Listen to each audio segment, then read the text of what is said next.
कैसे हैं आप सब लोग। तो संस्कृत के टॉपिक में मैंने बताया था आपको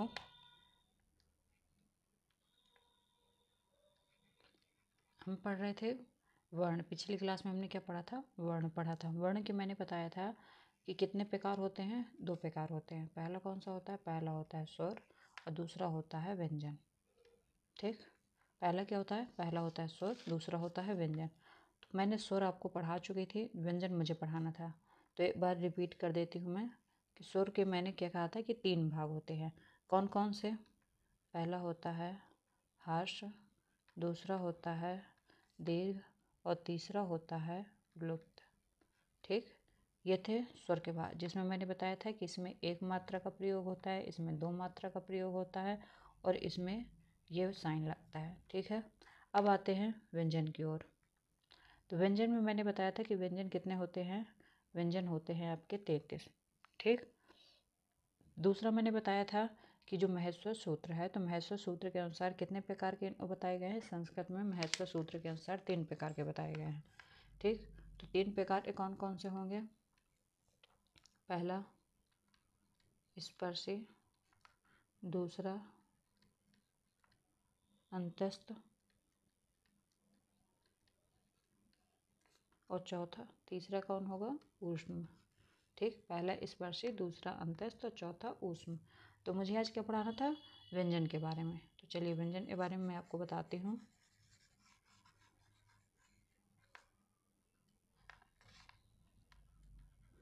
ये था आपका व्यंजन। ठीक है, व्यंजन में मैंने बताया था कि ऐसे वर्ण जिसका उच्चारण किसके बिना नहीं हो सकता? स्वर के बिना। तो व्यंजन स्वर के बिना उच्चारण नहीं हो सकता। अभी तक आपने क्या समझा कि स्वर होते हैं, स्वर के 3 काइंड होते हैं। स्वर के बाद हम व्यंजन पढ़ते हैं। व्यंजन में क्या होता है? सबसे पहला जो हमें याद करना है कि स्वर के बिना व्यंजन का उच्चारण नहीं हो सकता। व्यंजन अगर हमें पढ़ना, उसके पहले हमें स्वर पढ़ना होगा, स्वर के बाद ही हम व्यंजन को पढ़ सकते हैं, क्योंकि हर एक व्यंजन 2 स्वरों से मिलकर बना होता है। ठीक है, किससे? 2 स्वरों से मिलकर क्या बना होता है? व्यंजन। ठीक है, तो इसके लिए हम क्या करेंगे? अभी तक हमें क्या पता चला कि स्वर के बिना उच्चारण नहीं हो सकता है। ठीक, इसमें मैंने क्या बताया था आपको कि महेश्वर सूत्र के अनुसार, किसके अनुसार?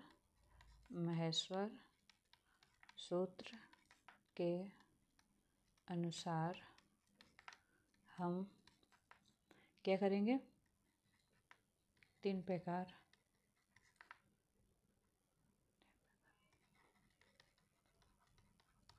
ठीक है, पहला कौन सा होगा? पहला होगा आपका स्पर्शी व्यंजन। ठीक, दूसरा कौन सा होगा?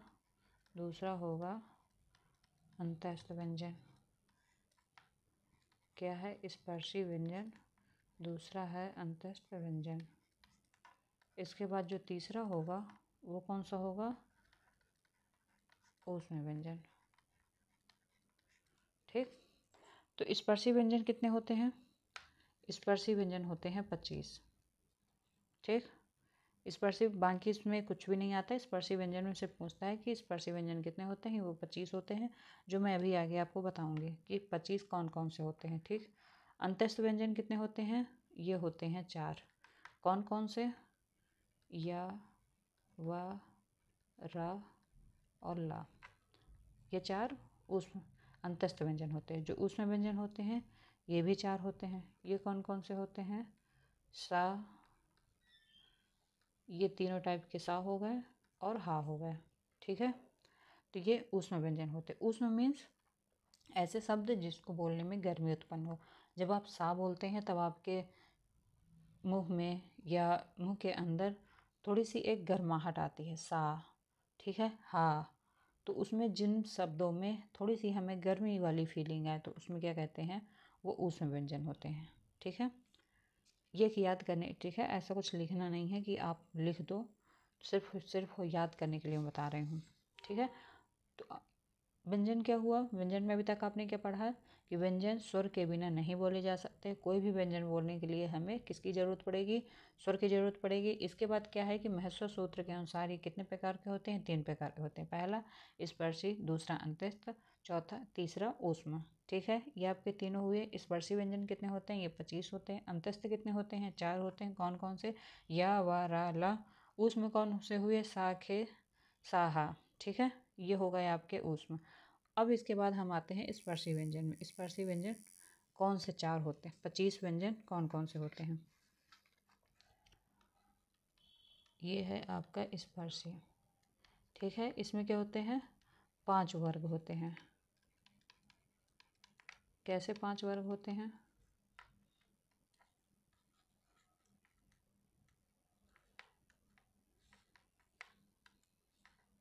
पहला कौन सा वर्ग होगा? का वर्ग। इनको याद नहीं करना है, एक बार आप पढ़ेंगे ऑटोमेटिक आपको आ जाएगा। ठीक, तो इसमें क्या होता है? का, खा, गा, घा और आंगा। ठीक, इसके बाद कौन सा होगा? इसके बाद चा वर्ग होगा। चा वर्ग में आपके सारे चा वर्ग की लाइन आ जाएगी। तो ये बताइए, आप लोग को याद करने की इसको ज़रूरत है? बिल्कुल भी नहीं, क्योंकि ये आप लोगों ने बचपन में ऑलरेडी याद कर रखा हुआ है। ठीक है, तो इसको सिर्फ आप लोगों को क्या करना है? एक बार अपनी आंखों से देखना है, ऑटोमेटिक आपको ये याद हो जाएगा। इसमें क्या करना है? सारे वर्ग याद करने हैं। पहले वर्ड को हम क्या कर देंगे? वर्ग मान देंगे। उसको वर्ग माना, इसके अकॉर्डिंग आपको चलते चले जाना है। पा वर्ग में क्या होगा? पा, फा, बा, भा और मा। ठीक, तो कितने वर्ग हो गए? ये 5 वर्ग हो गए। तो इनको क्या कहते हैं? जब मैंने ऊपर लिखा था कि 5 वर्ग होते हैं, तो ये क्या है? ये सारे वर्ग हैं। ठीक है, इनके आगे इनको याद करना है। इनको कह देते हैं कि का जब बोलते हैं इस लाइन को हम किससे बोलते हैं? हम अपने कंठ से बोलते हैं। तो कंठ नहीं आपको लिखना, इसके पीछे चा भी लगाना, क्योंकि क्या है? ये संस्कृत है। तो संस्कृत के लिए हमें थोड़ी सी ऐसे वर्डों का यूज करना है जो हम संस्कृत में, कंठच्छ। ठीक है, इसके बाद क्या है? दूसरी किससे बोली जाती? तालु से बोली जाती है। तो इसको क्या कहेंगे? तालत तो कहेंगे। आप लोग को हिंदी ग्रामर में पढ़ाया गया होगा, फर्स्ट सेमेस्टर में आपने पढ़ा होगा, सेकेंड में भी पढ़ा होगा। और अगर जिसने भी सीटेट या कोई भी कंपटीशन का एग्ज़ाम दिया होगा, तो आज की डेट पे ये चीज़ कॉमन हो गई है कि हर किसी एग्ज़ाम में आता है। और अगर नहीं आपने अभी तक दिया, इसके बाद अगर आप सीटेट देना चाह रहे हैं या टेट देना चाह रहे हैं, तो उसके लिए भी ये सबसे ज़्यादा इम्पॉर्टेंट है, क्योंकि उसमें हिंदी ग्रामर में आती ही है। अगर आप उसमें संस्कृत सब्जेक्ट भी चूज करेंगे तो उसमें भी आएगी। ठीक है, तो टा वर्ग में क्या है? टा वर्ग में मूर्धन।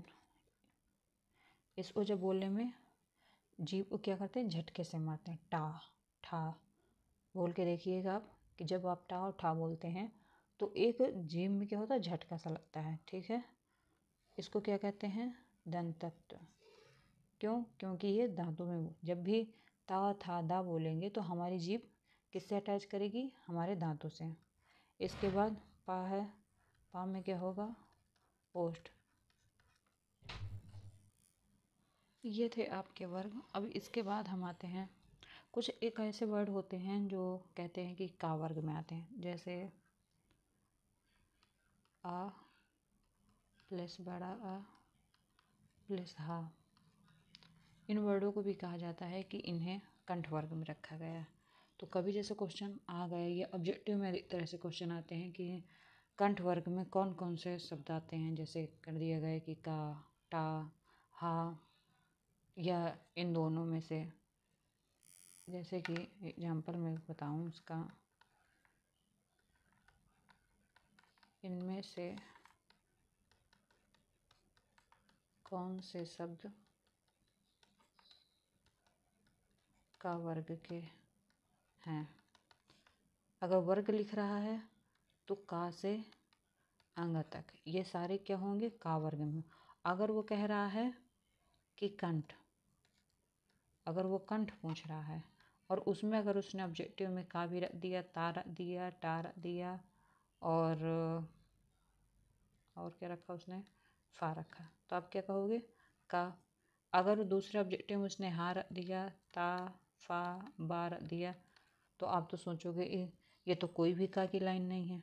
अब हम क्या करें, तब आपको इस हाँ में टिक करना है। ठीक है, तो कुछ ऐसे क्वेश्चन वो घुमा कर दे देता है, उसके लिए आप लोग को पहले से मेंटली तैयार रहना होगा।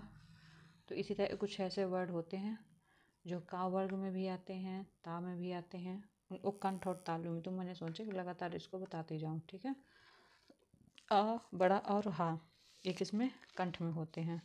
इसके बाद अदरवाइज़ अगर आप ये इतनी छोटी चीज़ नहीं अगर याद कर पा रहे हैं तो इसके लिए आप लोग को फार्मूला होता है जो याद करना पड़ता है। तो उस फार्मूले से बचाने के लिए मैं आपको बता रही हूँ, क्योंकि उसका फार्मूला कैसे होता है,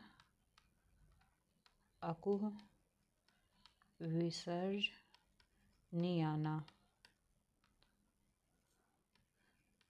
कंठा, ये वर्ड, ये पूरा फार्मूला होता है। ठीक है, ये एक लाइन का, जिसमें से इसका आ निकाल लेंगे, इसका का निकाला, इसका हा निकाला। ठीक है, तो ये पूरा क्या हो गए, काम में का वर्ग हो गया, हा हो गया, तो ये सारे क्या हो गए, इसके हो गए। तो अगर आप इस तरह से याद करना चाहो तो आप इस तरह से याद कर सकते हैं, और अगर सिर्फ 3 वर्डों को इसमें ऐड करके याद कर लेंगे तो ज़्यादा सही रहेगा। ठीक है, बाकी आप लोग मुझे कमेंट में बताइएगा कि आप लोग को किस तरह से चाहिए, तो मैं अगली क्लास में आप लोग को वो फार्मूला भी दे दूँगी।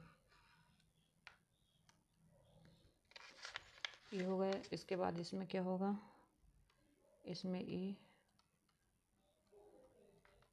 और क्या होगा, और इसमें या भी होगा, सा होगा।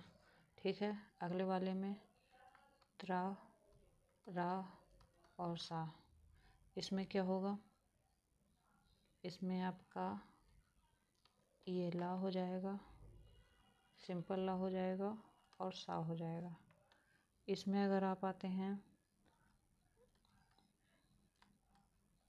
बड़ा ऊ और पूरा पा वर्ग आ जाएगा। ठीक है, ये सारे हो गए। इसके बाद कुछ नासिका वाले होते हैं, मतलब जो ना से बोले जाते हैं। तो इसके आगे हम पढ़ते हैं नासिका के। ठीक है, जो शब्द ना से बोले जाते हैं, ऐसे व्यंजन, जो कुछ व्यंजन कैसे होते हैं, ना से बोले जाते हैं। कौन कौन से, जो लास्ट के सारे वर्ड होते हैं वो सब किससे बोले जाते हैं, ना से बोले जाते हैं। ठीक है, ना, मा, तो इनमें क्या थोड़ी सी हल्का सुर नाक में जाएगा। ठीक है, एक होते हैं जो कंठ और तालु दोनों से बोले जाते हैं, जिसमें कंठ और तालु दोनों का प्रयोग होता है। किन वर्डों में, ए में और ऐ में। तो इसमें क्या होता है, थोड़ी सी मुंह फैलता है, जैसे ये आपका मुंह है ना, तो ये क्या होगा, ऐसे फैलेगा, ए ऐ, तो ये मुंह थोड़ा जबड़ा आपका थोड़ी सी फैल जाएगा। तो इसलिए इसको कंठ और तालु दोनों बोलते हैं। ठीक, तो ये थे आपके ऐसे वर्ड। अब आते हैं संयुक्त वर्ड में। तो अभी तक आपने क्या पढ़ा, आपने अभी तक पढ़ा कि जो व्यंजन होते हैं, तो व्यंजन कैसे होते हैं, जो बिना स्वर के नहीं बोले जा सकते। ठीक है, इसके बाद जो महस्व सूत्र के अनुसार हम इसको क्या करेंगे, हम इसको पढ़ते हैं।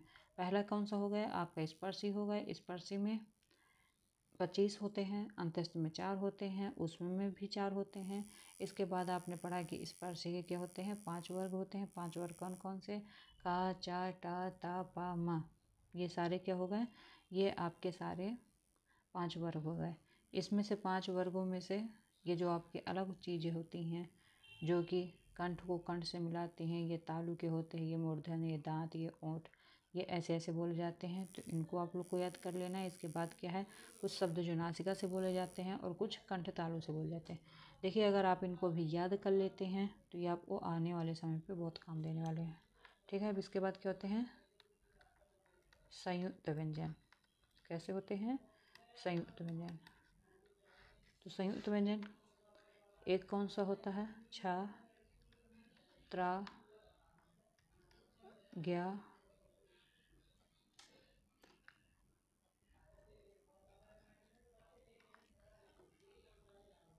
ठीक। तो इसके लिए क्या होता है, जो ये शब्द होता है, ये किस शब्द से मिलकर बना होता है, का प्लस सा से।